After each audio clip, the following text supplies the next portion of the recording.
Hello दोस्तों, स्वागत है आप सभी के हमारे यूट्यूब चैनल आरटीसी स्टडी ज्ञान में। तो चलिए आज के इस वीडियो में हम लोग करेंगे बिहार पुलिस कांस्टेबल परीक्षा 1 अक्टूबर 2023 के द्वितीय पाली का प्रश्न। ठीक है, जो 21,391 पोस्ट के लिए हुआ था, जिसका एग्जाम जो है कैंसिल हुआ था, उसका पूरा का पूरा हम लोग 100 क्वेश्चन करने वाले हैं। तो चलिए वीडियो को पूरा एंड तक देखिएगा। आइए क्वेश्चन नंबर 1 हम लगाते हैं। क्वेश्चन नंबर 1 जो है दिया गया है, समानार्थी शब्द बताएं। समानार्थी वर्ज्य का समानार्थी शब्द क्या होता है? निषिद्ध होता है, निषिद्ध। आइए क्वेश्चन नंबर 2 देखें। सही पर्यायवाची शब्द का चयन कीजिए। सही रामा का सही पर्यायवाची शब्द क्या होता है? रामा का इंदिरा होता है। क्या होता है? इंदिरा होता है। क्वेश्चन नंबर 3 शुद्ध वर्तनी का चयन कीजिए।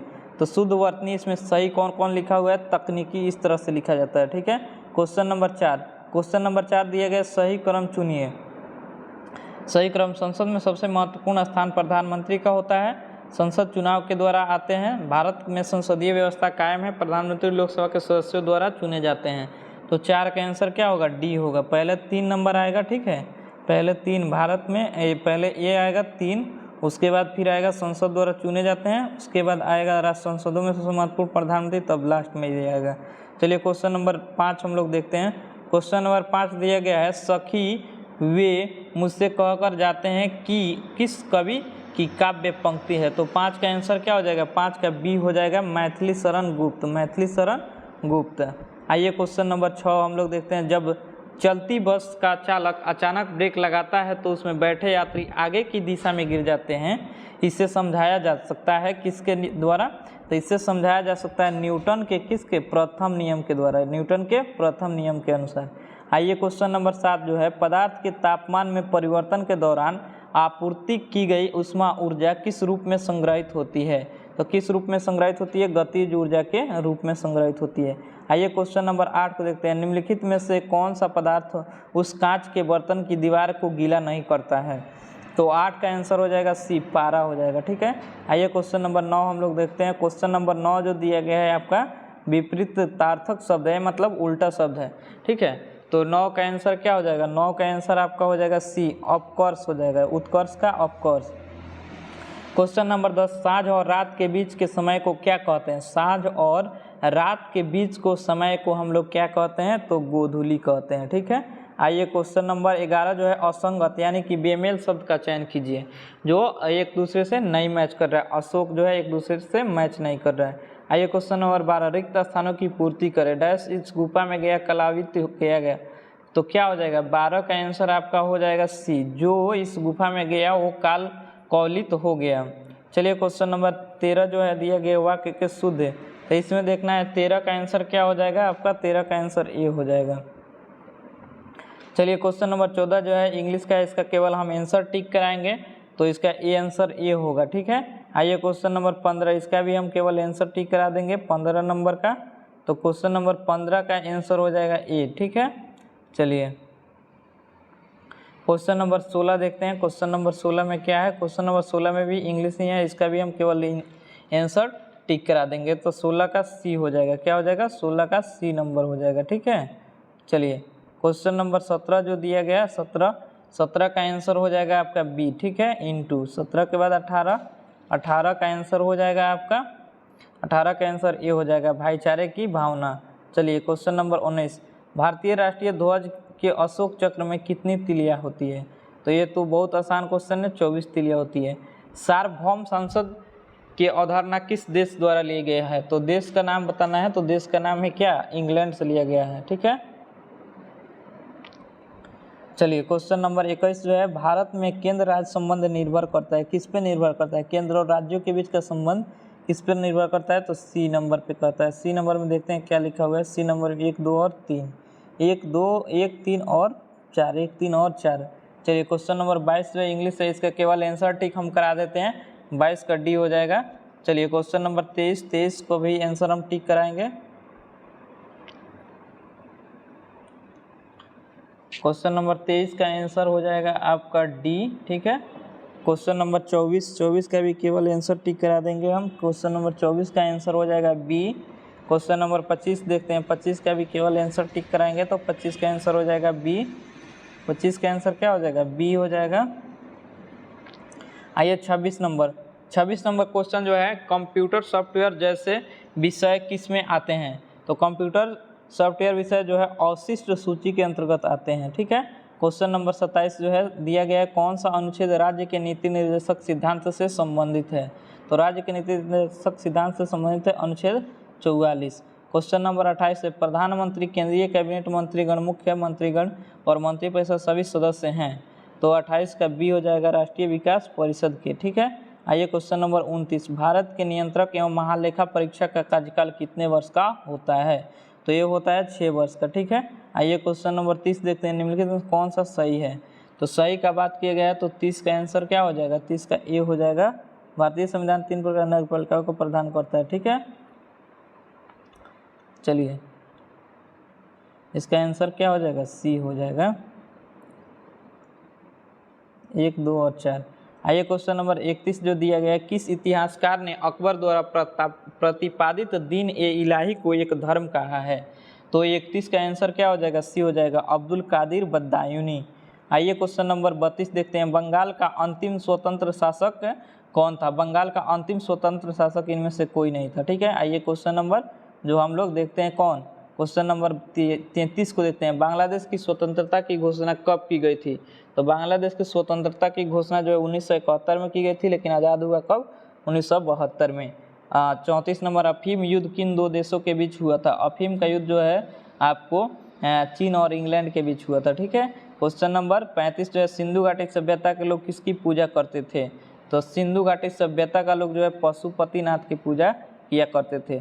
क्वेश्चन नंबर 36 जो दिया गया पटना रांची वंदे भारत एक्सप्रेस के बारे में निम्नलिखित में से कौन सा या से कथन सही है या है? तो 36 का आंसर ए हो जाएगा, यह बिहार में चलने वाली पहली वंदे भारत ट्रेन है। आइए क्वेश्चन नंबर 37, बिहार की निम्नलिखित हस्तियों में से किसको पद्मश्री 2023 से सम्मानित किया गया है? तो ये हो जाएंगे सुभद्रा देवी। ठीक है, आइए क्वेश्चन नंबर 38, निम्नलिखित में से किस कंपनी ने चौथे राष्ट्रीय जल पुरस्कार में सर्वश्रेष्ठ उद्योग श्रेणी में प्रथम स्थान हासिल किया है? तो प्रथम स्थान हासिल किया एनटीपीसी बरौनी। चलिए क्वेश्चन नंबर 39, निम्नलिखित में से कौन सा बिहार में घड़ियालों का प्रजनन स्थल है? तो घड़ियालों का प्रजनन स्थल कौन सा हो जाएगा? गंडक नदी। आइए क्वेश्चन नंबर 39 के बाद 40 को देखते हैं।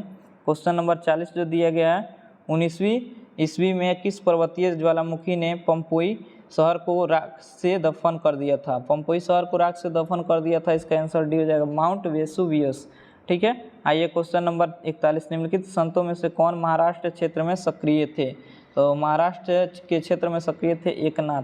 ठीक है, आइए क्वेश्चन नंबर 42, मार्च 2023 में अनुसूचित वाणिज्य बैंकों का जीएनपीए अनुपात क्या था?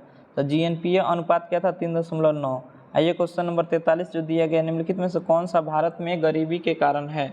तो गरीबी का कारण भारत में कौन है? इनमें से सभी है, कम पूंजी का निर्माण, बुनियादी ढांचे की कमी, जनसंख्या में दबाव। आइए क्वेश्चन नंबर 41 जो है, शकरकंद एक भूमिगत संरचना है जो भोजन का भंडारण करती है, इस पौधे में भोजन कहाँ बनता है?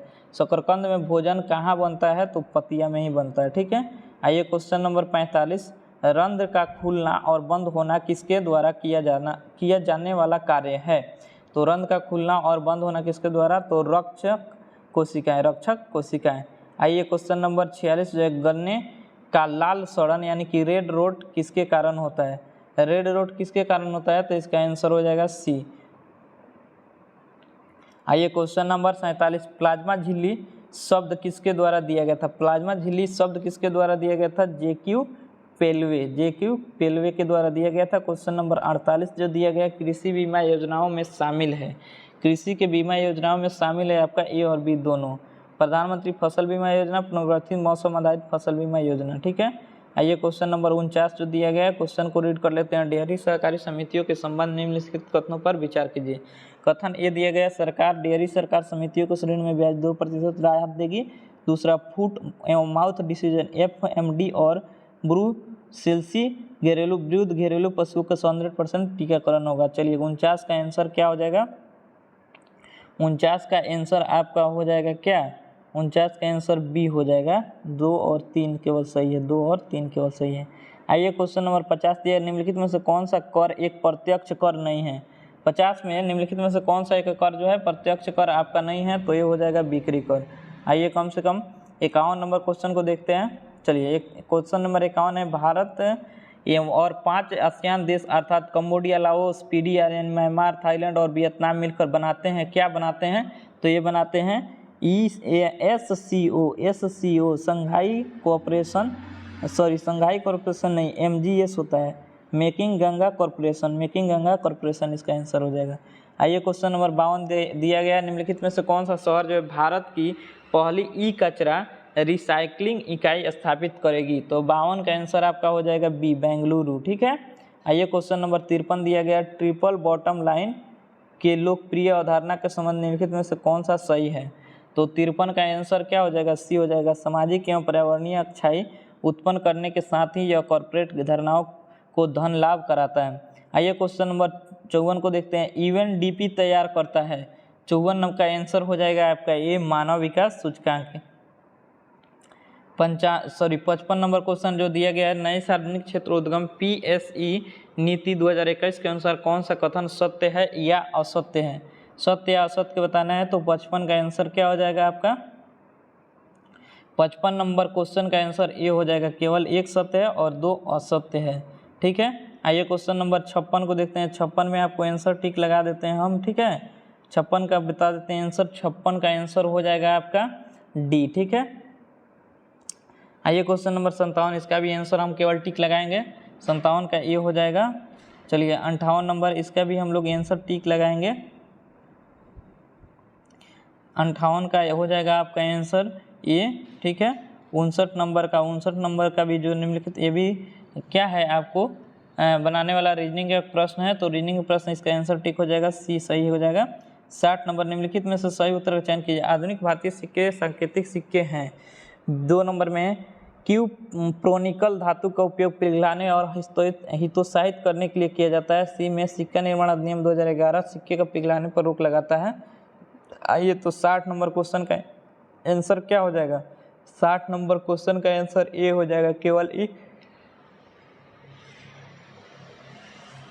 1 और 3 सत्य है। ठीक है। 61 नंबर क्वेश्चन, ये भी रीजनिंग का है, तो इसका आंसर केवल हम टिक करा देंगे, इसका बी आंसर हो जाएगा। 62 का भी केवल आंसर हम टिक करा देंगे, 62 का आंसर बी हो जाएगा। ठीक है। आइए क्वेश्चन नंबर 63 का भी केवल आंसर टिक कराएंगे, 63 का सी हो जाएगा। आइए 64 का भी आंसर टिक कराएंगे, 64 नंबर का आंसर हो जाएगा आपका ए हो जाएगा। आइए 65 का आंसर देखते हैं क्या होता है, 65 का आंसर हो जाएगा आपका बी हो जाएगा। ठीक है। आइए क्वेश्चन नंबर 66 को देखते हैं।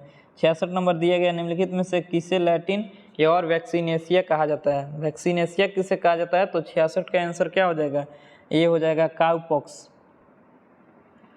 क्वेश्चन नंबर 67 जो दिया गया, किस संघ के पशु में संयुक्त पैर होते हैं, संयुक्त पैर किस में होता है, तो आर्थ्रोपोडा में होता है। ठीक है। आइए क्वेश्चन नंबर 68 देखते हैं, 68 का इसका आंसर केवल टिक लगवाएंगे हम, सी हो जाएगा। आइए 69 नंबर देखते हैं, 69 नंबर का भी केवल आंसर टिक लगाएंगे, 69 का आंसर सी हो जाएगा। ठीक है। आइए 70 नंबर क्वेश्चन, 70 का भी केवल आंसर टिक लगाएंगे, तो 70 का क्या हो जाएगा, डी हो जाएगा। आइए 71 नंबर, 71 का भी केवल आंसर टिक हम लगा देते हैं, 71 का आपका आंसर हो जाएगा बी हो जाएगा। ठीक है। आइए 72 नंबर, 72 का भी आंसर केवल हम टिक लगा देते हैं, 72 का ए हो जाएगा। आइए 73 नंबर को, 73 नंबर आंसर जो है इसका भी हम लोग केवल आंसर टिक लगाएंगे, 73 का ए हो जाएगा। आइए 74 नंबर क्वेश्चन देखते हैं, 74 नंबर क्या है, हाँ 74 नंबर। आइए किस जीव के विकासवादी इतिहास को डैश के रूप में जाना जाता है, तो 74 का आंसर आपका डी हो जाएगा, जातिवृत्त। आइए क्वेश्चन नंबर 75 को देखते हैं, कबूतर, मगरमच्छ और चमगादड़ के पंख दिखाते हैं, क्या दिखाते हैं, तो 75 का आंसर आपका हो जाएगा सी हो जाएगा, अभिसारी विकास। आइए क्वेश्चन नंबर 76, वैसिली बैक्टीरिया है जो होते हैं, वैसिली बैक्टीरिया जो होते हैं किस में, छड़ के आकार के होते हैं। आइए 77 नंबर, खाने योग्य समुद्री मछलियाँ कौन सी है, खाने योग्य समुद्री मछलियाँ जो है आपको हिल्सा है, पॉम्फ्रेट है और मैकरल है। ठीक है। आइए क्वेश्चन नंबर 78, निम्नलिखित में से कौन सी सबसे कठोर धातु है, तो 78 का डी हो जाएगा, टंगस्टन सबसे कठोर धातु है। 79 नंबर जो दिया गया है, निम्नलिखित में से कौन सी धातु पारद के साथ मिश्रण नहीं बनाती है, तो 79 का आंसर क्या हो जाएगा, डी हो जाएगा, लोहा। आइए क्वेश्चन नंबर 80, अंकुरित जौ के दानों का किण्वन से प्राप्त अल्कोहल डैश कहा जाता है, तो 80 का आंसर आपका क्या हो जाएगा, ये हो जाएगा बियर। क्वेश्चन नंबर 81, एक रेडियोधर्मी पदार्थ का आधा जीवन 4 महीने का होता है, पदार्थ का 3/4 हिस्सा क्षय हो जाएगा तो क्या हो जाएगा, इसका हो जाएगा 8 महीने। ठीक है। क्वेश्चन नंबर 82 दिया गया है, बर्तनों के लिए नॉन स्टिक सतह कोटिंग बनाने के लिए उपयोग किया जाने वाला पॉलीमर क्या कहलाता है, तो 82 का बी कहलाता है टेफ्लॉन। आइए 83 नंबर निम्नलिखित में से किस गैस का उपयोग टीयर गैस के रूप में किया जाता है, तो टीयर गैस के रूप में किसका किया जाता है, Cl2 का। आइए क्वेश्चन नंबर आगे देखते हैं। 84 नंबर निम्नलिखित में से किस तत्व में न्यूट्रॉन नहीं होता है, न्यूट्रॉन नहीं पाया जाता है, तो सी हाइड्रोजन में। ठीक है। आइए क्वेश्चन नंबर 85 दिया गया, निम्नलिखित में से कौन सा तत्व सबसे पहला कृत्रिम रूप से उत्पादित किया गया था, तो सबसे पहला कृत्रिम रूप से उत्पादित किया गया था आपको टेक्नेशियम। ठीक है। आइए क्वेश्चन नंबर 86 दिया गया, जब पानी में इनो साल्ट डाला जाता है तो बुलबुले बन जाते हैं डैश के कारण, इसका आंसर हो जाएगा CO2 गैस के कारण। आइए क्वेश्चन नंबर 87 को देखते हैं। 87 निम्नलिखित में से कौन सा शहर जहाज निर्माण से संबंधित है, जहाज निर्माण से संबंधित शहर की बात की गई है, तो शहर आपको एडवर्ड नहीं होंगे, ट्राम्पेट्स होंगे, मिन्स होंगे, हैबर्ट होंगे, यानी कि ऑप्शन सी बिल्कुल सही जवाब है। आइए क्वेश्चन नंबर 88 को देखते हैं, निम्नलिखित में से किसे लाल नदी और नीली पहाड़ियों की भूमि के रूप में जाना जाता है, तो 88 का सी हो जाएगा असम। ठीक है। क्वेश्चन नंबर 89, अंटार्कटिका में भारत के वैज्ञानिक एवं शोध अभियान के संबंध निम्न से कौन सा या से कथन सही है, तो 89 का आंसर आपका क्या हो जाएगा, 89 का ए हो जाएगा। 89 नंबर क्वेश्चन का आंसर क्या हो जाएगा, ए हो जाएगा, केवल एक। आइए क्वेश्चन नंबर 90 देखते हैं। 90 नंबर क्वेश्चन दिया गया है, अंटार्कटिक क्षेत्र और अंटार्कटिका महाद्वीप स्थित है, तो इसका आंसर क्या हो जाएगा, उत्तरी और दक्षिणी ध्रुवों के निकट, उत्तरी और दक्षिणी ध्रुवों के निकट। क्वेश्चन नंबर 91, निम्नलिखित सूची 1 को सूची 2 से सम्मिलित करें और सूचियों के नीचे दिए गए फोटो का उपयोग करके सही उत्तर चयन करें। मिलान करने वाला है 91 नंबर, तो 91 का आंसर हो जाएगा आपका, 91 का आंसर बी हो जाएगा। ठीक है। 1 का 1 हो जाएगा पश्चिम मध्य जबलपुर, 2 का सी हो जाएगा दक्षिण पूर्व मध्य बिलासपुर, और 3 का डी हो जाएगा पूर्व मध्य हाजीपुर और उत्तरी पूर्वी गोरखपुर। ठीक है। आइए क्वेश्चन नंबर 92 दिया गया है, 100% सौर ऊर्जा पर चलने वाला भारत का पहला केंद्र शासित प्रदेश कौन सा बन गया है, तो यह बन गया है हमारा दीव। ठीक है। क्या बन गया है, दीव। आइए 93 नंबर, एक खगोलीय इकाई औसत दूरी क्या है, खगोलीय इकाई की औसत दूरी पूछा गया तो 93 का ए हो जाएगा, पृथ्वी और सूर्य के बीच की दूरी। आइए क्वेश्चन नंबर 94, फोटोस्टेट मशीन निम्नलिखित में से किस तकनीक पर कार्य करता है, तो फोटोस्टेट मशीन जो है आपको इलेक्ट्रोस्टैटिक छवि निर्माण पर कार्य करता है। 95, ध्वनि की तीव्रता किसके संदर्भ में मापी जाती है, तो ध्वनि की तीव्रता जो है आयाम में मापी जाती है। क्वेश्चन नंबर 96 दिया गया, खगोलीय दूरबीन द्वारा बनाई गई छवि होती है, तो 96 का आंसर बी हो जाएगा, आभासी और आवर्धित। क्वेश्चन नंबर 97, कौन सा बेहतर कंडक्टर है, तो 97 का बी हो जाएगा, निकल। आइए क्वेश्चन नंबर 98, परावर्तन के नियम सत्य हैं, परावर्तन के नियम सत्य हैं, 98 का डी हो जाएगा सभी परावर्तक सतह के लिए। क्वेश्चन नंबर 99 दिया गया है, वाणिज्य फसल कृषि का एक महत्वपूर्ण फसल है, तो 99 का आंसर क्या हो जाएगा, बी हो जाएगा, गन्ना। आइए क्वेश्चन नंबर 100 को देख लेते हैं। क्वेश्चन नंबर 100 दिया गया, निम्नलिखित केंद्र शासित प्रदेश पुडुचेरी के संदर्भ में निम्नलिखित कथनों विचार किया, पूर्व में बंगाल की खाड़ी एवं शेष में 3 दिशाओं में तमिलनाडु द्वारा घिरा हुआ है। केंद्र शासित प्रदेश पुडुचेरी में 4 छोटे असंबद्ध जिले हैं, तो 100 का सी हो जाएगा। ठीक है। 1 और 2 दोनों हो जाएगा। चलिए, वीडियो अच्छा लगा हो तो वीडियो को लाइक कर दीजिए, अगर चैनल पे आप नए हैं तो चैनल को सब्सक्राइब कर लीजिए, ताकि हम लोग इसी तरह जो है रोज एक प्रैक्टिस सेट बनाते रहें। चलिए मिलेंगे अगले वीडियो में, वीडियो देखने के लिए धन्यवाद।